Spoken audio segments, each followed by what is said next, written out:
Mari kita berdoa. Mari berdoa. Allah yang bertakhta di sorga, Engkau Allah yang sama, kiranya berada di tempat ini, di studio Cornelius Media,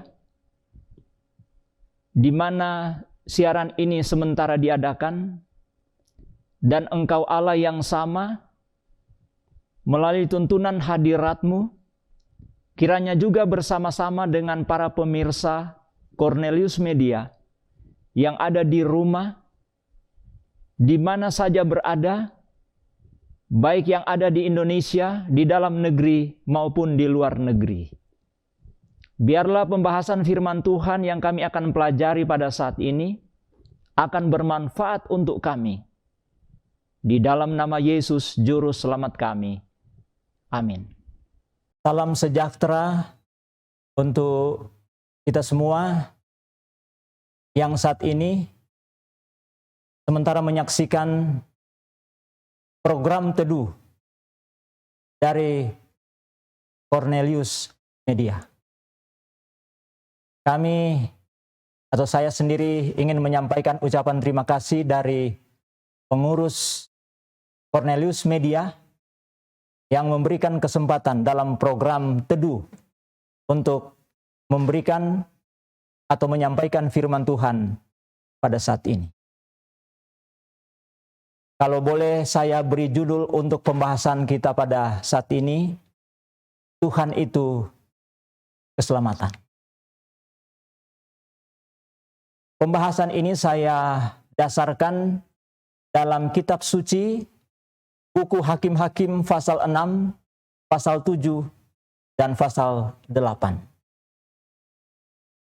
Dalam kisah ini disebutkan bahwa setelah orang-orang Israel bermukim di Kanaan, suku-suku bangsa itu tidak mengadakan usaha yang bersemangat untuk menyempurnakan penaklukan negeri itu.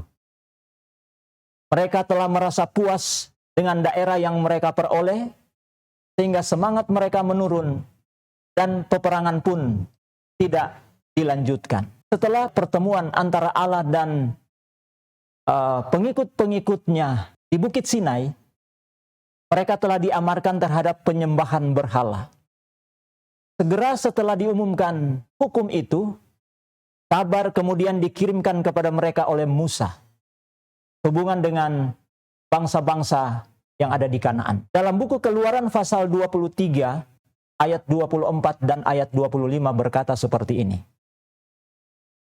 Janganlah engkau sujud menyembah kepada Allah mereka atau beribadah kepadanya, dan janganlah engkau meniru perbuatan mereka. Tetapi haruslah engkau memusnahkan sama sekali patung-patung berhala buatan mereka, dan tugu-tugu berhala mereka haruslah kau remukkan sama sekali. Di ayatnya yang ke-25. Tetapi kamu harus beribadah kepada Tuhan Allahmu. Maka ia akan memberkati roti makananmu dan air minumanmu. Dan aku akan menjauhkan penyakit dari tengah-tengahmu. Saudara-saudara, para pemirsa Cornelius Media, kami ingin menyampaikan bahwa jaminan telah diberikan bahwa selama orang-orang Israel setia kepada Allah, mereka akan menaklukkan musuh-musuh mereka. Dan Allah telah menetapkan umatnya di Kanaan sebagai satu perisai yang kokoh untuk membendung arus kejahatan moral, agar itu jangan menghanyutkan dunia. Dan jikalau setia kepadanya, ia akan menyerahkan ke dalam tangannya bangsa-bangsa yang lebih besar dan lebih berkuasa daripada bangsa Kanaan. Janji itu ditulis dalam Ulangan pasal 11. Ulangan pasal 11 ayat 22 mulai. Sebab jika kamu sungguh-sungguh berpegang pada perintah yang kusampaikan kepadamu untuk dilakukan dengan mengasihi Tuhan Allahmu dengan hidup menurut segala jalan yang ditunjukkannya, dan dengan berpaut padanya, maka Tuhan akan menghalau segala bangsa ini dari hadapanmu, sehingga kamu menduduki daerah bangsa-bangsa yang lebih besar dan lebih kuat daripadamu. Di ayatnya yang ke-24, setiap tempat yang diinjak oleh telapak kaki akan menjadi milikmu, mulai dari padang gurun sampai gunung Libanon, dan dari sungai itu, sungai Efrat, sampai laut sebelah barat akan menjadi daerahmu. Setelah orang-orang Israel setia kepada Allah, jadi jikalau mereka setia kepada Allah, ada janji yang disampaikan oleh Allah dalam Ulangan pasal 11 ayat 22 mulai, sebab jika kamu sungguh-sungguh berpegang pada perintah yang kusampaikan kepadamu, untuk dilakukan dengan mengasihi Tuhan Allahmu, dengan hidup menurut segala jalan yang ditunjukkannya, dan dengan berpaut padanya, maka Tuhan akan menghalau segala bangsa ini dari hadapanmu, sehingga kamu menduduki daerah bangsa-bangsa yang lebih besar dan lebih kuat daripadamu. Setiap tempat yang injak oleh telapak kakimu, kamulah yang akan memilikinya, mulai dari padang gurun sampai gunung Libanon, dan dari sungai itu, yakni sungai Efrat, sampai laut sebelah barat akan menjadi daerahmu. Tidak ada yang akan dapat bertahan menghadapi kamu.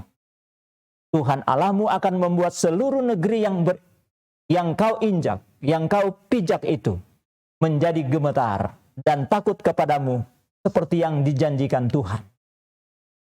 Tetapi dengan tidak mempedulikan masa depan mereka yang gemilang itu, orang-orang Israel telah memilih hidup senang-senang dan memanjakan diri.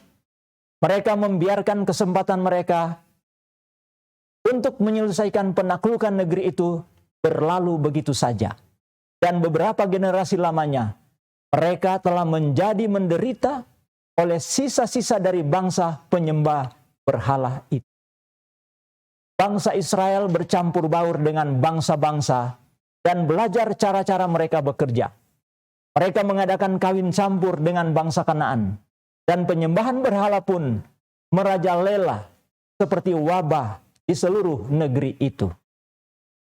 Dalam buku Mazmur 106 ayat 35 mulai berkata, tetapi mereka bercampur baur dengan bangsa-bangsa dan belajar cara-cara mereka bekerja. Mereka beribadah kepada berhala-berhala mereka yang menjadi perangkap bagi mereka. Mereka mengorbankan anak-anak lelaki mereka dan anak-anak perempuan mereka kepada roh-roh jahat, dan menumpahkan darah orang yang tak bersalah, darah anak-anak lelaki dan anak-anak perempuan. Mereka korbankan kepada berhala-berhala Kanaan, sehingga negeri itu cemar oleh hutang darah. Di ayatnya yang ke-40, maka menyalahlah muka Tuhan terhadap umatnya. Jadi menyalalah murka Allah, murka Tuhan terhadap umatnya, dan ia jijik kepada miliknya sendiri. Para pemirsa Cornelius Media di mana saja Anda berada, oleh dosa-dosa mereka, Israel telah dipisahkan dari Allah. Kekuatannya diangkat dari mereka, dan mereka tidak bisa lagi menang terhadap musuh-musuh mereka. Di dalam buku Hakim-Hakim pasal 2, mereka meninggalkan Tuhan. Ayat 12. Jadi mereka meninggalkan Tuhan Allah nenek moyang mereka yang telah membawa mereka keluar dari tanah Mesir. Namun demikian, ia tidak meninggalkan umatnya secara keseluruhan. Jadi walaupun akhirnya informasi yang disampaikan dalam buku Hakim-Hakim pasal 2 ini menyebutkan bahwa Allah pada akhirnya, atau nenek moyang yang telah membawa mereka keluar dari tanah Mesir, telah meninggalkan mereka. Tetapi itu tidak secara keseluruhan. Dalam buku Pena Inspirasi, Alfa dan Omega Jilid 2, halaman 167, selalu ada satu umat sisa yang setia kepada Tuhan. Dan dari waktu ke waktu, Tuhan telah membangkitkan orang-orang yang setia dan berani menghancurkan penyembahan berhala dan melepaskan Israel dari musuh-musuh mereka. Saudara-saudara, Raja Mesopotamia, kemudian ada Raja Moab, dan setelah mereka ada bangsa Filistin dan bangsa Kanaan di Hasor di bawah pimpinan Sisera. Mereka telah menjadi penjajah Israel. Kemudian ada Otniel, Samgar dan Ehud, Deborah dan Barak. Mereka telah dibangkitkan sebagai pembebas bangsanya. Tetapi kembali orang Israel melakukan apa yang jahat di mata Tuhan. Sebab itu Tuhan menyerahkan mereka ke dalam tangan orang Midian. Dan hingga saat ini, tangan si penjajah itu telah menindas bangsa-bangsa yang tinggal di sebelah timur Sungai Yordan. Tetapi tidak terlalu berat disebutkan. Tetapi di dalam malapetaka ini, merekalah yang telah menjadi korban yang pertama. Bangsa Amalek di sebelah selatan negeri Kanaan, sebagaimana halnya bangsa Midian di perbatasan sebelah timur dan di seberang padang pasir, masih merupakan musuh-musuh yang tidak henti-hentinya mengganggu Israel. Bangsa yang terakhir ini hampir-hampir saja dihancurkan oleh Israel pada zaman Musa. Tetapi semenjak itu, mereka telah menjadi bertambah-tambah dan telah menjadi besar serta menjadi kuat. Mereka haus mengadakan pembalasan. Dan sekarang, bila mana perlindungan Allah telah ditarik dari Israel, maka kesempatan pun tibalah. Bukan hanya bangsa yang ada di sebelah timur Sungai Yordan, tetapi seluruh negeri itu telah menderita oleh karena serangan mereka. Penduduk padang pasir yang buas dan kejam itu, seperti disebutkan bahwa jumlah mereka cukup besar. Kemudian terjadi seperti bala sampar yang membinasakan mereka, merajalela di seluruh negeri itu. Dari Sungai Yordan sampai ke padang dataran Filistin. Mereka datang segera setelah tuayan mulai masak. Jadi saudara, ini orang-orang Midian, waktu mereka melihat orang-orang Israel setelah tanaman mereka mulai masak atau mulai menguning, saudara-saudara, mereka akhirnya berusaha untuk datang.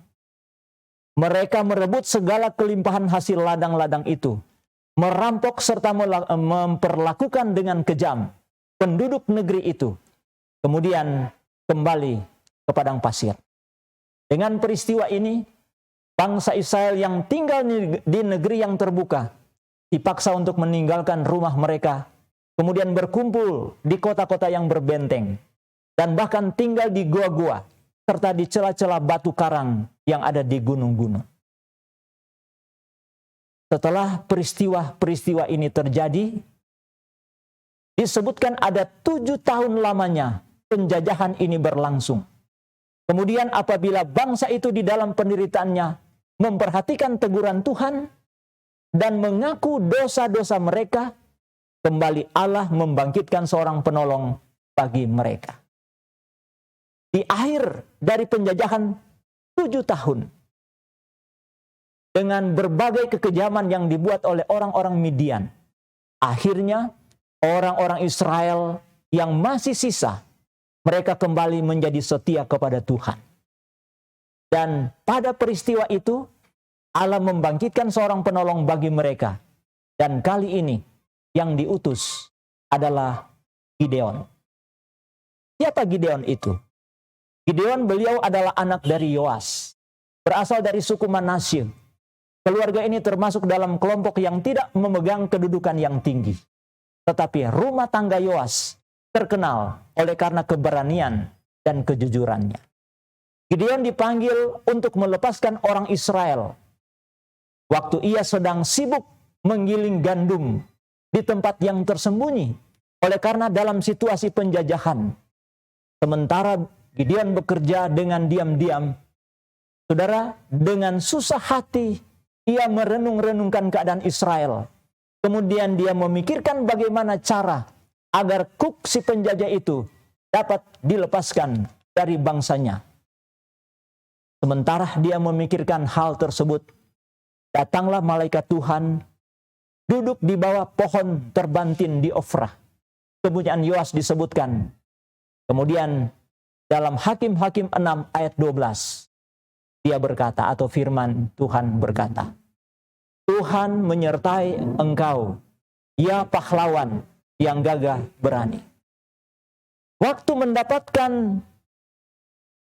pekabaran seperti itu, Gideon dia cepat menjawab, ah Tuanku, jika Tuhan menyertai kami, mengapa ini semua menimpa kami?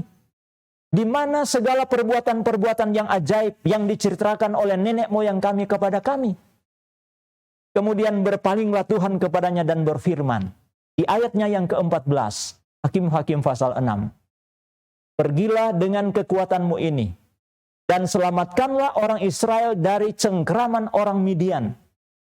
Bukankah aku mengutus engkau? Dalam situasi seperti itu, Gideon langsung cepat-cepat juga menjawab, ah Tuanku, dengan apakah akan kuselamatkan orang Israel?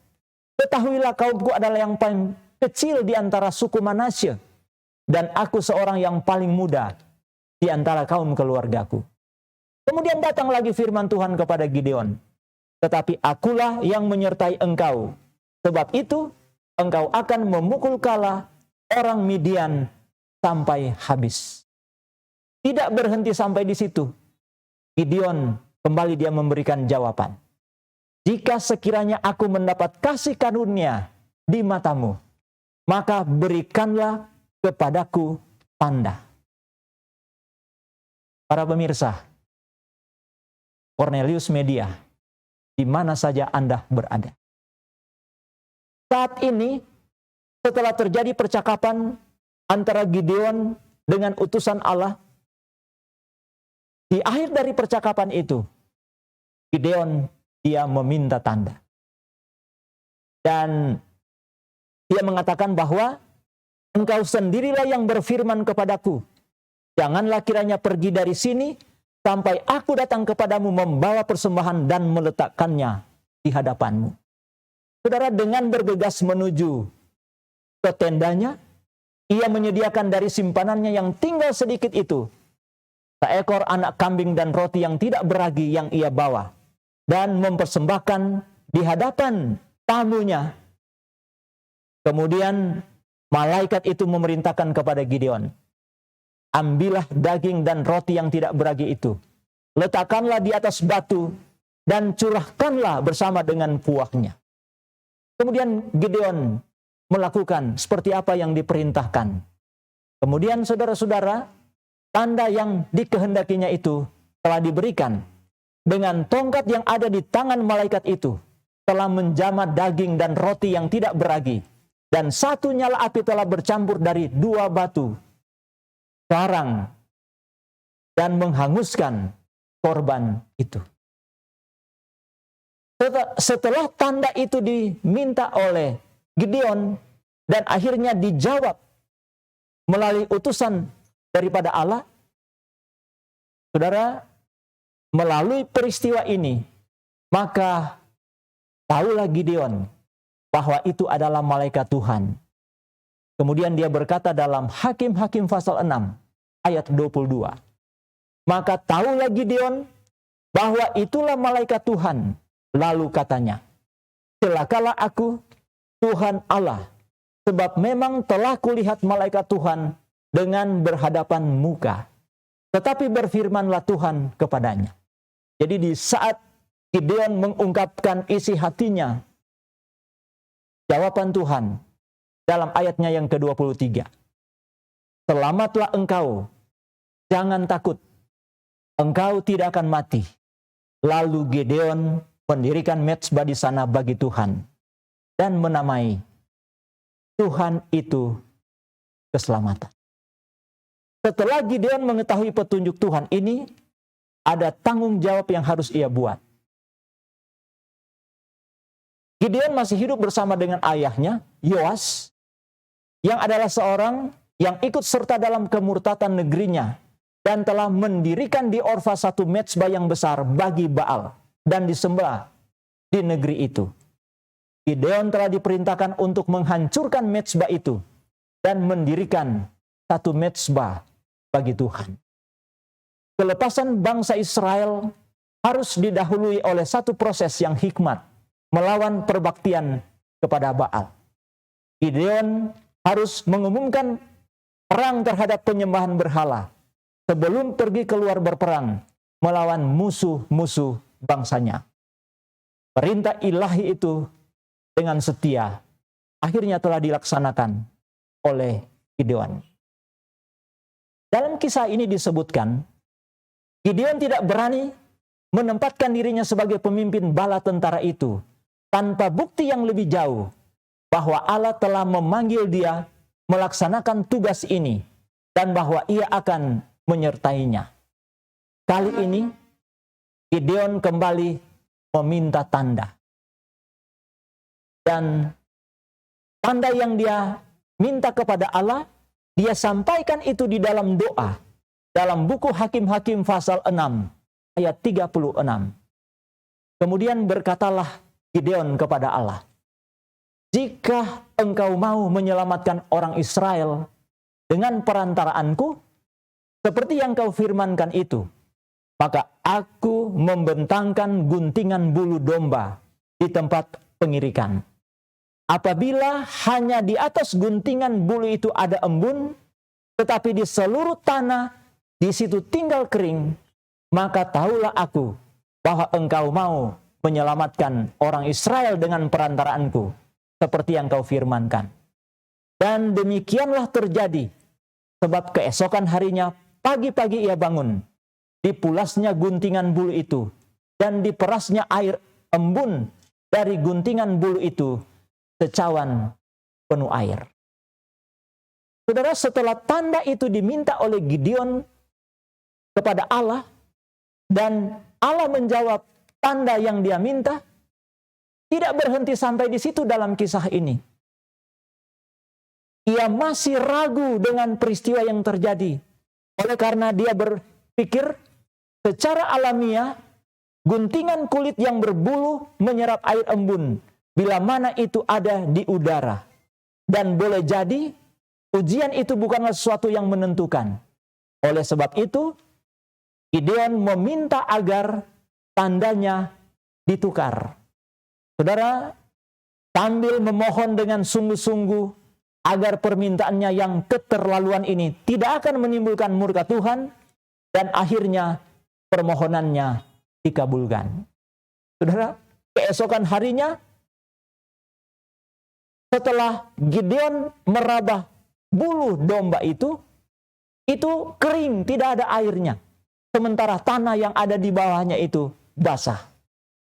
Setelah melihat situasi yang terjadi ini, saudara-saudara, dengan semangat Gideon akhirnya dia maju untuk memimpin bala tentara berperang untuk melawan penyerang-penyerang itu. Seluruh orang Midian dan orang Amalek dan orang-orang dari sebelah timur telah berkumpul bersama-sama, mereka telah menyeberang dan berkemah di lembah Yisrael.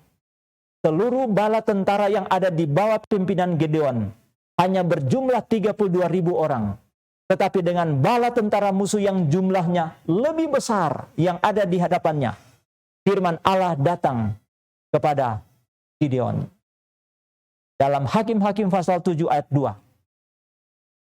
Terlalu banyak rakyat yang bersama-sama dengan engkau itu daripada yang ku kehendaki untuk menyerahkan orang Midian ke dalam tangan mereka. Jangan-jangan orang Israel memegah-megahkan diri terhadap aku sambil berkata, tanganku sendirilah yang menyelamatkan aku. Di ayatnya yang ketiga, Hakim-Hakim pasal 7 berkata, maka sekarang serukanlah kepada rakyat itu demikian. Siapa yang takut dan gentar, biarlah ia pulang, enyah dari pegunungan Gilead. Lalu pulanglah 22.000 orang dari rakyat itu, dan tinggallah 10.000 orang. Saudara-saudara, 32.000 pasukan terlalu banyak menurut perhitungan Tuhan. Kemudian dalam pekabaran itu firman Tuhan mengatakan siapa yang takut dan gentar boleh pulang. Pena inspirasi dalam buku Alfa dan Omega jilid 2 halaman 172. Gideon menuruti perintah Tuhan dan dengan hati yang berat ia melihat 22.000 orang atau lebih dari 2/3 dari seluruh bala tentara itu pulang ke rumah mereka. Dan yang tersisa 10.000 pasukan. Saudara-saudara, bagi Tuhan bukan soal jumlah. Mereka yang tidak mau menghadapi bahaya dan kesukaran, atau yang perhatian keduniawiannya akan menarik mereka dari pekerjaan Tuhan, tidak akan menambahkan kekuatan kepada bala tentara Israel. Kehadiran mereka akan terbukti hanya sebagai satu penyebab kelemahan. Setelah 22.000 tentara itu pulang, kembali datang firman Tuhan kepada Gideon. Dalam Hakim-Hakim pasal 7 ayat 4. Tetapi Tuhan berfirman kepada Gideon, masih terlalu banyak. Suruhlah mereka turun minum. Maka aku akan menyaring mereka bagimu di sana. Saudara-saudara, 32.000 bagi Allah terlalu banyak. Dan petunjuk daripada Allah. Akhirnya yang tersisa 10.000. Dan setelah dilihat oleh Allah bahwa 10.000 itu juga terlalu banyak, mereka perlu disaring. Dan dalam kisah ini disebutkan tes penyaringan melalui minum. Yang minum dengan cara menghirup air dengan lidahnya seperti anjing menjilat disendirikan. Kemudian yang minum dengan membawa tangan ke mulut ada 300 orang. Dan Alkitab menyebutkan ke-300 orang inilah yang dipilih oleh Tuhan untuk melawan orang Midian dan mereka menang. Pena inspirasi buku Alfa dan Omega jilid 2 halaman 173. Oleh cara-cara yang paling sederhana sering tabiat kita diuji. Sekali lagi, para pemirsa Cornelius Media, di mana saja Anda berada saat ini, oleh cara-cara yang sederhana, sering tabiat kita diuji.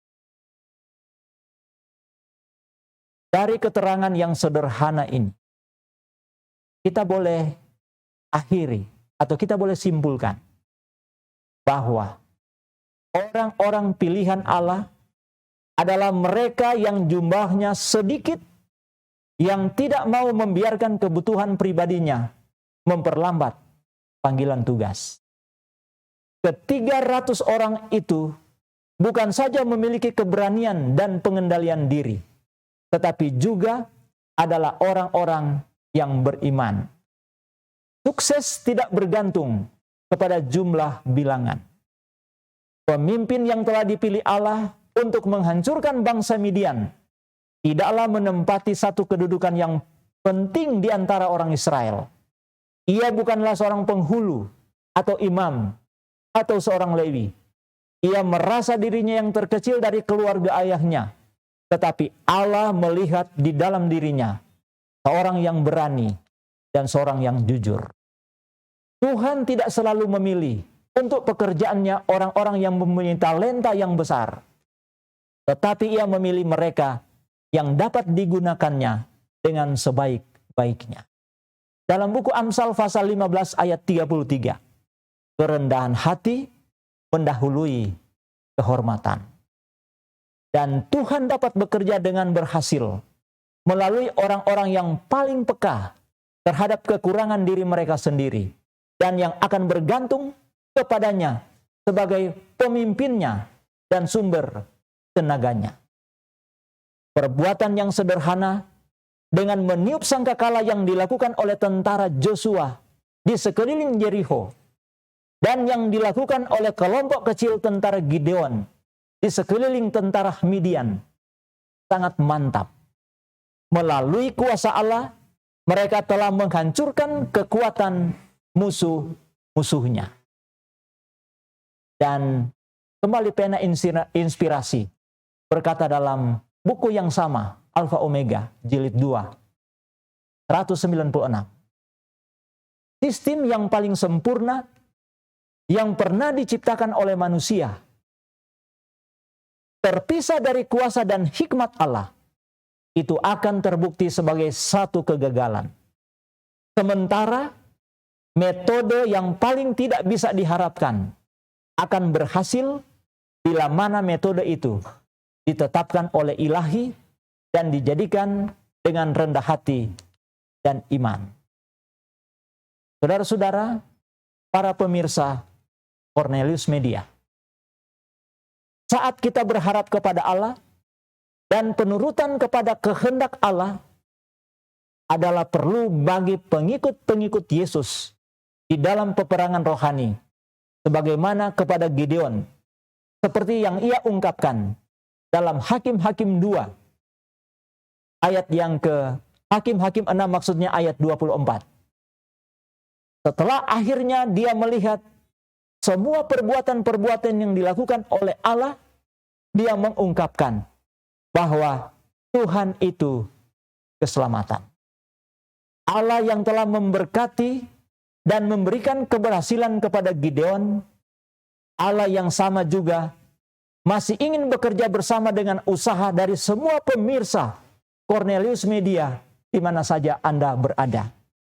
Ia akan memberkati dan akan memberikan keberhasilan mulai dari hari ini sampai akhir nanti.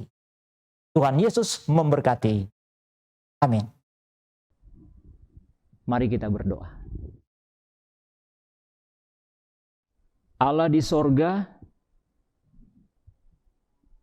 kami berharap dengan tuntunan Roh Kudus, kiranya Engkau akan memberikan pemahaman untuk semua pendengar, pencinta Cornelius Media, di mana saja berada, yang dapat mengikuti siaran ini. Kerinduan kami Tuhan,